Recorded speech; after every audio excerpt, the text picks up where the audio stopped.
And now, Mark, let's come over to you and the 30-year anniversary of a shocking, as you describe it, arms survey. Yeah, this is sort of out of my reporter's notebook, out of my files, Mike. At the time, I was working for the South Bend, Indiana Tribune. I was about 10 years into being a journalist, and I was just waking up to what was going on in the world. And a guy named Al Foreman out of Elkhart, Indiana, had just received this from the John Birch Society, publishers of the New American Magazine. It used to be called American Opinion. And he received it, and he mailed me a copy right away. And I found it in my file the other day, and I was thinking about it in terms of how the military, as you just got done talking about, Mike, is amalgamating into something different. It doesn't really defend the nation state that it's born from anymore. It's just sort of a world police force that looks like it's intended to just put down recalcitrant or rebellious countries or factions or even individuals to control the narrative, to control the basic tyrannical regime. And to do that, you have to move the goalpost and change the basic framework of the military. And so 29 Palm Survey, What Really Motivated Its Author by John F. McManus from the New American, sidebar to the cover story, I'm Not a UN Soldier by William Norman Grigg. Now that's something we can talk about on the side or maybe an extra. But moving on, veteran readers of the New American are vibrantly aware of the May 10, 1994 Combat Arms Survey administered to 300 active duty Marines at the Marine Corps Base 29 Palms, California. Among its 46 questions, in fact, it was the 46th question, the Marines were asked if they'd be willing to swear to a United Nations Code of Conduct and if they would fire on Americans who refused to turn over their privately owned weapons to the government. Other questions sought the soldiers' approval or disapproval about their involvement in an assortment of operations far removed from proper military assignments, far removed from the U.S. Constitution and what the military is supposed to protect, I might add, some of which would even place them under formal UN command. One of the Marines who participated in this exercise became so disturbed by the questions that he obtained an extra copy and sent it to the New American. And through that connection, that's how I received a copy, as I mentioned. No sooner had the New American's published report about this survey reached readers than several congressmen fired off inquiries to the Marine Corps and the Navy. Spokesmen for both branches of the service issued statements claiming there was really nothing to be concerned about, that the survey was merely part of its author's research for a master's degree thesis. This is from John F. McManus, a longtime Birch Society officer and New American editorial staffer. Anyway, moving on from there, this is actual photographs I took from the survey. This is page 1, Combat Arms Survey. This questionnaire is to gather data concerning the attitudes of combat-trained personnel with regards to non-traditional missions. Non-traditional basically means you're breaking away from simply defending your nation and you're getting into foreign command and all sorts of things, globalist things. All of your responses are confidential. Write your answers directly on the questionnaire form.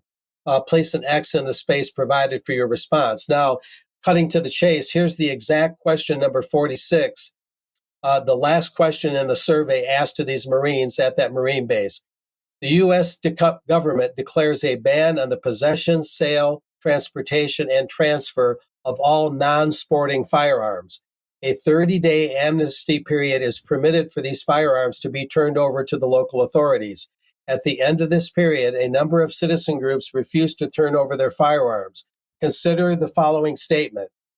I would fire upon U.S. citizens who refuse or resist confiscation of firearms banned by the U.S. government. And they were asked to check strongly disagree, agree, strongly agree, or no opinion. And then there's a little bit about the outcome on this. The survey results on question 46, 42.3% strongly disagreed with that statement that they would fire on their fellow Americans, but 19.3% disagreed. Wait a minute. Strongly disagreed.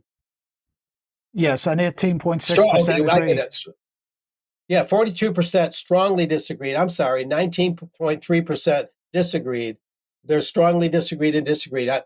beg your pardon, 18.6% agreed, 7.6% strongly agreed, and 12.0% had no opinion. So there was a discernible amount that would go along with that.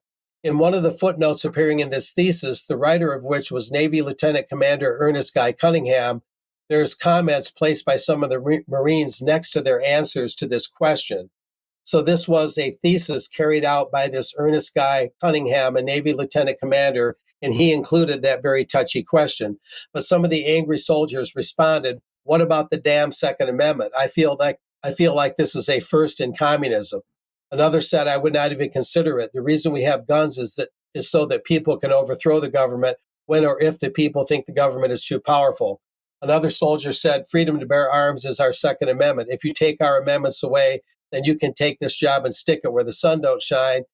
It is a right to own firearms for the Second Amendment for self-defense, and I would fight for that right." So there were some very angry soldiers at the time.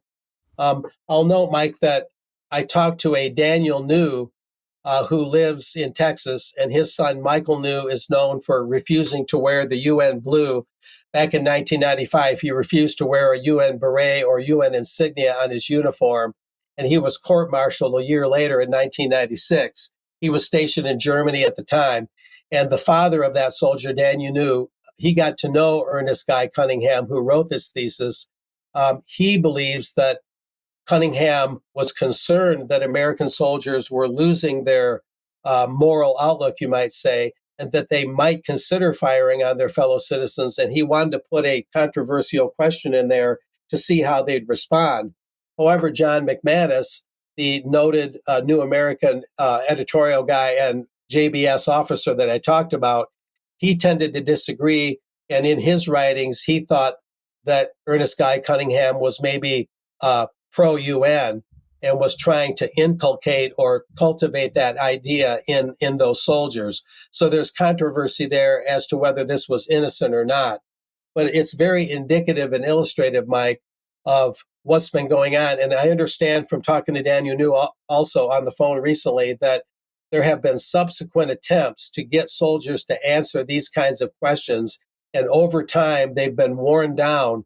And reportedly, more soldiers now are claiming they'd be willing to fire on their own citizens under certain circumstances. So apparently the military's been whittling away at this, trying to reduce the soldiers' resistance to such ideas, which is, pretty revealing in terms of the New World Order Army and the way the militaries are being reoriented.